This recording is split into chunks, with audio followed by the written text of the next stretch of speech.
이제 생산성 관리 1단계 효과를 체감하신 어떤 분께서 질문을 해주셨어요. 업무 시간을 단축하는 것이 생산성 관리 1단계 영역인데 이것이 이익 활동의 기준점이 될 수 없다고 이해를 하셨대요. 그러니까 뭐냐면 생산성 관리 1단계에서는 이익이 극대화되지 않는다라고 이해를 하신 건데 이걸 제가 조금 부연 설명을 드릴게요. 또 이익과 직접 연결되는 일을 하는 부서가 아니라 그 팀을 보조하는 팀도 있잖아요. 네, 이 두 가지 사례에 대해서 좀 자세하게 설명을 드려볼게요.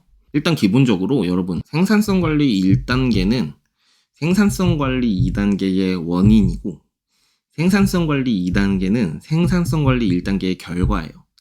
무슨 뜻이냐면 우리가 시작점과 끝점을 계속 기록하다 보면 어제부터 오늘 그리고 이번 주 혹은 한 달 내내 계속 반복되는 일들이 생겨요. 그것만 여러분들의 투두예요.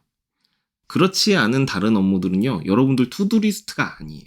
왜냐면 그 일들은 일어날 수도 있고 안 일어날 수도 있어요. 여러분들이 통제할 수 있는 업무들이 아닌 거예요. 사실은. 근데 여러분들 아침에 출근하면은 가장 먼저 적는 게 투두 리스트잖아요. 그리고 대부분 계획대로 잘 안 되시죠. 그러니까 생산성 관리 1단계를 통해서 일단 매일 반복적으로 하고 있는 업무들이 무엇인지를 발라내는 작업을 해야 돼요. 자, 근데 여기서 회사에서 매일 반복해야 되는 일이 뭐가 있겠어요? 당연히 그것이 이익과 연결되니까 반복되는 거겠죠. 그러니까 여러분들이 출근하자마자 퇴근할 때까지 매일 하게 되는 일들은요. 여러분들한테 가장 중요한 일이고 그것을 잘하면 잘할수록 회사 성장에 기여하는 일이라고 생각을 하시는 게 타당해요. 물론 그렇지 않은 회사도 있습니다만 그런 회사는 금방 망합니다. 네, 아직 비즈니스 모델을 제대로 정의하지 못한 거예요. 그 회사는. 어떤 활동이 이익으로 연결되는지를 못 찾은 회사는 아침에 출근하면 가장 먼저 하는 걱정이 뭐냐? 오늘 뭐 할까요? 오늘 뭐 할까? 신사업팀도 그렇습니다.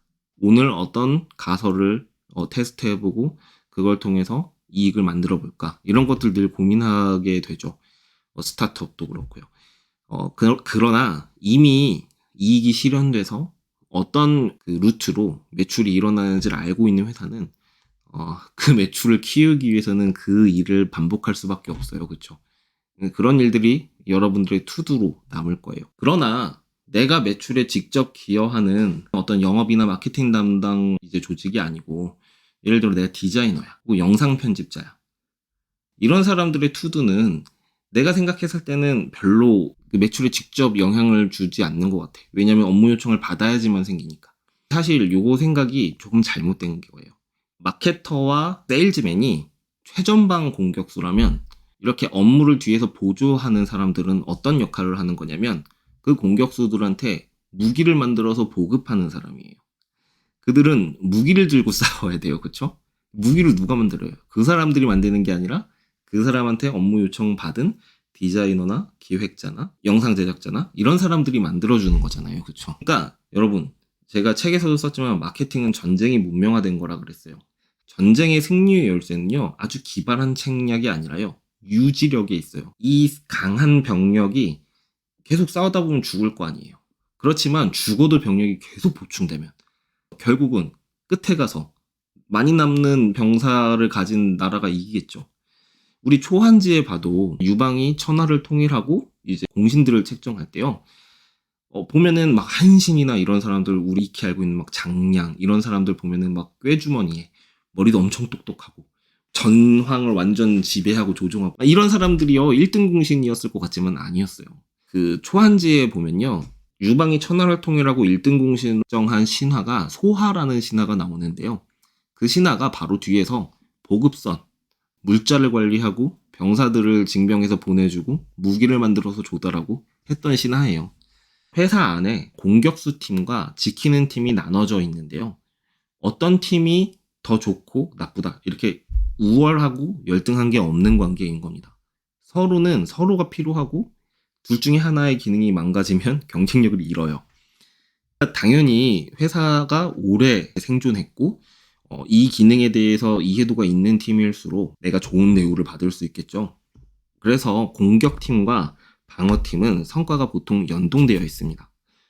마케팅팀에서 마케팅으로 매출을 불러일으키면 마케팅팀만 회식을 하는 게 아니라 그 팀에 기여했던 디자이너, 기획자, 영상 제작자 전부 다 이익을 나눠가지고요. 같이 회식을 해요. 좋은 회사일수록. 안 좋은 회사일수록 어떻게 합니까? 일이 잘 되면 내 탓이고 안 되면 너 탓. 이런 거죠. 그러니까 여러분들이 회사를 고를 때의 기준점도 이런 것들. 부서 간 이해관계가 얼마나 잘 조율되어 있는가. 성과가 얼마나 잘 이해관계에 맞게 연동되어 있는가. 이런 것들을 잘 살피시는 것이 중요하겠죠. 그래서 정리하자면 결론은 생산성 관리 1단계부터 여러분들이 하는 일은 매사 회사의 가장 중요한 일들이어야 해요. 네. 그리고 그 일들을 찾아내는 과정 중에 있는 거고요. 결과적으로 내가 매일 하는 일과 가끔 하는 일이 구분되면 2단계입니다. 그러니까 2단계는 별도의 노력을 하시는 게 아니에요. 1단계를 계속 하다 보면 그냥 2단계가 되는 거예요. 업무들이 나눠지니까.